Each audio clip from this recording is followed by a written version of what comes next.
2016 সালের সেই নিয়োগ দুর্নীতি যে কেলেঙ্কারি কাঁপিয়ে দিয়েছিল পুরো পশ্চিমবঙ্গকে, সেই দাগী প্রার্থীরা কি আবারও ফিরে আসতে চাইছিলেন? 2025 সালের নতুন নিয়োগ প্রক্রিয়ায় কি আবারও ঢুকে পড়ার চেষ্টা হয়েছিল? কিন্তু এবার কি আগের মতো সহজ ছিল সবকিছু?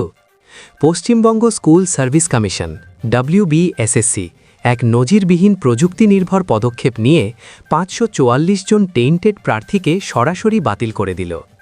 13 ফেব্রুয়ারি 2026-এর বিজ্ঞপ্তি যেন স্পষ্ট বার্তা দিল, দুর্নীতির জায়গা আর নেই। আজকের ভিডিওতে জানব কিভাবে প্রযুক্তির সাহায্যে ধরা পড়ল অযোগ্যরা, কারা বাতিল হলেন, অ্যাডমিট কার্ড নিয়ে বড় সতর্কবার্তা, আর এই সিদ্ধান্ত ভবিষ্যতের নিয়োগে কী প্রভাব ফেলবে। ভিডিওটি শেষ পর্যন্ত দেখুন, কারণ শেষ অংশে থাকছে গুরুত্বপূর্ণ বিশ্লেষণ, যা আপনার ভবিষ্যৎ পরীক্ষার জন্য অত্যন্ত প্রয়োজনীয়। Paschimbanga school service commission WBSSC নিয়োগ প্রক্রিয়ায় স্বচ্ছতা বজায় রাখতে এক নজিরবিহীন ও কঠোর পদক্ষেপ গ্রহণ করেছে। 2016 সালের নিয়োগ দুর্নীতির দায়ে অভিযুক্ত ও অযোগ্য হিসেবে চিহ্নিত প্রার্থীরা 2025 সালের নতুন নিয়োগ প্রক্রিয়ায় অংশ নেওয়ার চেষ্টা করেছিলেন, কিন্তু কমিশনের তৎপরতায় সেই প্রচেষ্টা ব্যর্থ হয়েছে।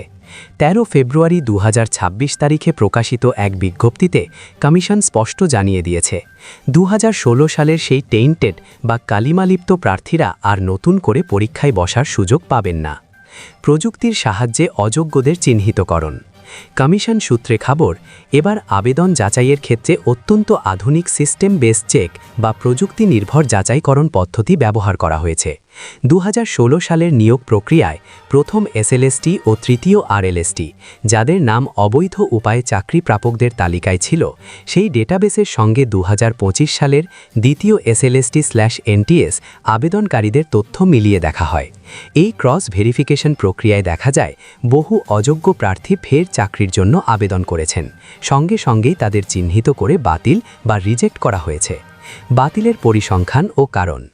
কমিশনের প্রকাশিত তথ্য অনুযায়ী গ্রুপ সি এবং গ্রুপ ডি উভয় বিভাগেই উল্লেখযোগ্য সংখ্যক প্রার্থীর আবেদন খারিজ করা হয়েছে। বাতিলের তালিকায় প্রার্থীদের অ্যাপ্লিকেশন আইডি, নাম এবং 2016 সালের রোল নাম্বার উল্লেখ করা হয়েছে। বাতিলের কারণ হিসেবে স্পষ্টভাবে লেখা হয়েছে, rejection being tainted candidate in respect of 3rd RLST 2016/NT। বাতিল হওয়া প্রার্থীদের পরিসংখ্যান নিম্নরূপ: গ্রুপ ডি চতুর্থ শ্রেণীর কর্মী, মোট 288 জন প্রার্থীর আবেদন খারিজ করা হয়েছে। গ্রুপ সি ক্লার্ক, মোট 256 জন প্রার্থীর নাম বাতিল করা হয়েছে। সব মিলিয়ে 544 জন এমন প্রার্থীকে আটকে দেওয়া হয়েছে, যারা পূর্ববর্তী নিয়োগে অসৎ উপায় অবলম্বন করেছিলেন। অ্যাডমিট কার্ড ও ভবিষ্যৎ সতর্কবার্তা। কমিশন কড়া ভাষায় জানিয়েছে, এই বাতিল হওয়া প্রার্থীদের কোনোভাবেই অ্যাডমিট কার্ড দেওয়া হবে না।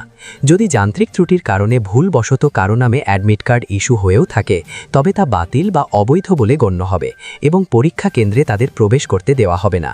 শুধু তাই নয়, নিয়োগ প্রক্রিয়ার পরবর্তী ধাপগুলোতেও যদি অন্য কোনো প্রার্থীর বিরুদ্ধে 2016 সালের দুর্নীতির প্রমাণ পাওয়া যায় বা তাদের নাম অযোগ্যদের তালিকায় থাকে, তবে যে কোনো মুহূর্তে তাদের প্রার্থিতা খারিজ করার পূর্ণ অধিকার কমিশনের হাতে রয়েছে।